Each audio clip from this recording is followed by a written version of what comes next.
नमस्कार दोस्तों, एक बार फिर से आपको आपके इस YouTube चैनल में आपका स्वागत है। अगर आपने इस चैनल के वीडियोस देखे हैं, पसंद आए हैं, तो कृपया उन्हें लाइक कर दीजिएगा और इस चैनल को सब्सक्राइब जरूर कर दीजिएगा ताकि समय-समय पर आपके समक्ष और भी ज़्यादा बेहतरीन वीडियोस बनाने का हमें मौका मिलता जाए। तो दोस्तों, आज हम ये देखेंगे कि माननीय सुप्रीम कोर्ट ने कौन-कौन सी जजमेंट्स दी हैं। हम उन जजमेंट्स के ऊपर देखेंगे और इसके ऊपर कोई फैक्ट्स में ना जाते हुए सिर्फ इसमें देखेंगे कि माननीय सुप्रीम कोर्ट ने आज कौन सी और किस तरीके की जजमेंट्स दी हैं और ऐसे ही भविष्य में इस तरह के वीडियोस भी बनाते रहेंगे।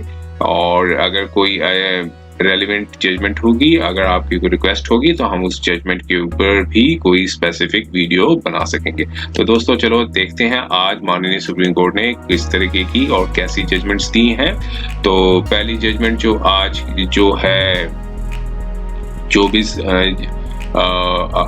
ये जून 2022 को दो जजमेंट्स आई हैं। पहली जो जजमेंट है ये भी रिपोर्टेबल जजमेंट है और ये क्रिमिनल अपील है। ये क्रिमिनल मैटर से संबंधित है जो कि स्पेशल लीव पिटीशन क्रिमिनल 7899 और 7900 2015 से इमर्ज हुई है, अराइजिंग हुई है।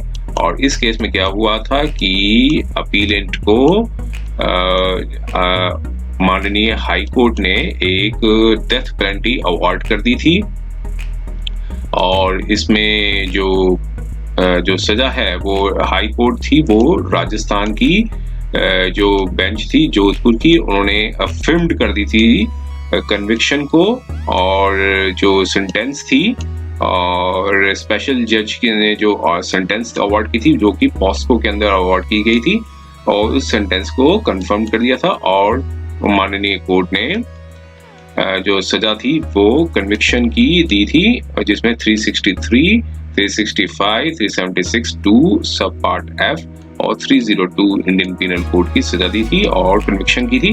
और सेक्शन 6 ऑफ पॉस्को एक्ट में भी कंफर्म कर दिया था और जो डेथ की सेंटेंस अवार्ड कर दी थी जो कि ट्रायल कोर्ट ने अफर्म्ड की, ट्रायल कोर्ट की जजमेंट को अफर्म्ड कर दिया था अंडर सेक्शन 302 आईपीसी के अंदर। तो माननीय सुप्रीम कोर्ट ने भी इस जजमेंट पे क्या निकला, उस कंक्लूजन पे हम जाते हैं। ये काफी लेंथी जजमेंट है, ये 129 पेज की जजमेंट है। माननीय सुप्रीम कोर्ट ने कंक्लूजन में क्या निकाला उसके ऊपर हम देख लेते हैं एक दफा।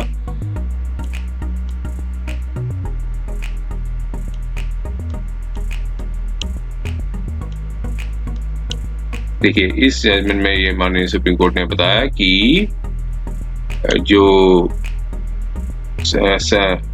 एग्रावेटिंग फैक्टर्स को भी देखा गया और मिटिगेटिंग फैक्टर्स को भी देखा कि सुप्रीम कोर्ट ने कहा कि कोई रीजन नहीं बनता है कि डेथ सेंटेंस को लेसर डिग्री से कर दिया जाए और अल्टरनेटिव जो है सेंटेंस को जो है नेचुरल लाइफ में कन्वर्ट कर दिया जाए, क्योंकि रिमिशन जो है वो जस्टिफाइड नहीं होगा इस केस में। इस केस में बताया कि एक तो ऑफेंस किया था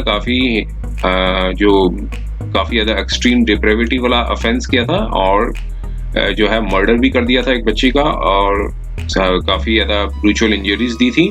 साथ में दूसरे फैक्टर्स को भी देखा और साथ में कहा कि बेशक अपीलेंट के जो फैमिली है और उनकी एक माइनर डॉटर है और एक एजेड फादर है, लेकिन जब वो क्राइम किया था तब उनकी उम्र अपीलेंट की सिर्फ 28 साल की थी। लेकिन जो ऑफेंस जो किया था वो काफी ज्यादा ब्रूचुअल था। उनमें एक इनोसेंट विक्टिम गर्ल को किडनैप कर लिया था स्टोलन मोटरसाइकिल से और जो ट्रस्ट गेन किया था कि कॉन्फ्रेक्शनरी आइटम्स देने के साथ, फिर बाद में काफी ज्यादा ब्रूचुअल ऑफेंस किया था। और सारे फैक्टर्स को देखते हुए कोर्ट ने पाया कि जो अपीलेंट की जो एक्टिविटीज हैं वो भी जो है 4 केसेस में ऑलरेडी इन्वॉल्व थे और एक section 3 of prevention of damage to the property act में भी कन्विक्शन हुआ था। फिर सेकंड एक जो क्राइम जो किया गया था फिर वो स्टोलन मोटरसाइकिल में किया गया था। फिर और कंडक्ट भी देखिए, पोस्ट कन्विक्शन के बाद भी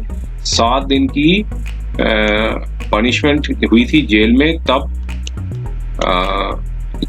को इनमेट के साथ भी झगड़ा किया था और कन्विक्शन भी हो गया था offence of the murder of another jail inmate.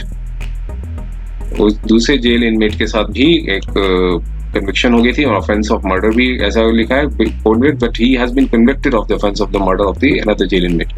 तो फैक्ट शील्ड से देखते हुए तो कोर्ट ने कहा कि रिहेबिलिटेशन जो प्रोबेबिलिटी की कोई गुंजाइश नहीं है, रिफॉर्मेशन की गुंजाइश नहीं है, और अगर फिर से छोड़ दिया तो पॉसिबिलिटी है कि क्राइम फिर किया जा सकता है, तो रिफॉर्मेशन रिहेबिलिटेशन की कोई गुंजाइश नहीं है और डेंजर होगा सोसाइटी में मेंटेनेंस ऑफ ऑर्डर, मतलब ऑर्डर मेंटेन करने के लिए काफी डेंजरस होगा। तो फिर जो कोई ऑप्शन नहीं बचता है, बस डेथ सेंटेंस को भी कंफर्म्ड कर दिया इस केस में, तो और अपील को खारिज कर दिया। तो ये तो पहली जजमेंट थी। अब दूसरी जजमेंट थी, देखिए दूसरी जजमेंट भी काफी लेंथी जजमेंट है, ये 452 पेज की जजमेंट है और ये काफी कंट्रोवर्शियल भी हुए थे इसमें। और ये जो जजमेंट आई है, और ये क्रिमिनल अपील नंबर सो का डेट नंबर नहीं दिया गया, लेकिन डायरी नंबर जो बताया गया 3427 ऑफ 2018 की जो क्रिमिनल अपील है इसमें। और जो अपीलेंट ने जो फाइल की थी और डायरेक्शंस लिए थे पहले ही ऑलरेडी अपीलेंट ने, और इसमें बताया कि 27 अप्रैल 2009 में स्पेशल लीव पिटीशन क्रिमिनल 1088/2008 की फाइल की थी और इसमें हाई कोर्ट के डिसीजन को चैलेंज किया था। और अपीलेंट की जो प्रेयर थी वो कहा था कि रजिस्टर की जाए FIR, और 8/6/2006 को उन्होंने DGP को एक लेटर लिखा था, कंप्लेंट दी थी, और कोर्ट ने ऑर्डर दिया था, डायरेक्शंस दिए थे कि एक SIT का गठन किया जाए और जो कंप्लेंट को देखा जाए, फिर जो स्टेप्स थे अकॉर्डिंग द लॉ लिए जाए। फिर डायरेक्शन के बाद SIT ने एक रिपोर्ट दी थी इन्वेस्टिगेशन की, और फिर फर्दर सबमिशन दिया था। SIT ने एक और रिपोर्ट 173(8) CRPC के तहत एक रिपोर्ट को फाइल किया था। फिर कोर्ट ने परमिट किया था SIT को कि जो मजिस्ट्रेट कॉग्निजेंस ले सके SCR number so and so करके, कि ट्रायल कोर्ट जो सो एंड सो केस था, फिर फर्दर डायरेक्शन दी जाए मजिस्ट्रेट को कि प्रोसीड करें in accordance with the law, और अपॉर्चुनिटी दी जाए अपीलेंट को अगर फाइनल रिपोर्ट सबमिट की जाती है। और फाइनल रिपोर्ट जो SIT ने सबमिट की थी उसमें कहा था कि रिपोर्ट को क्लोज कर दिया जाए। फिर अपीलेंट ने फाइनल रिपोर्ट को चैलेंज किया था by the way of protest petition. Protest petition जो है वो फाइल की थी, और प्रोटेस्ट पिटीशन में जो थी वो रिजेक्ट कर दी थी मेट्रोपॉलिटन मजिस्ट्रेट ने सो एंड सो डेट को, और फिर कहा कि फाइनल रिपोर्ट थी वो SIT की एक्सेप्ट की जाती है, उसे माना जाता है। उस रिपोर्ट को क्रिमिनल रिवीजन द्वारा चुनौती दी गई थी, रिवीजन पिटीशन भी डिस्पोज कर दी गई 5 अक्टूबर 2017 को, और जो इसके अगेंस्ट में प्रेजेंट अपील फाइल की गई थी।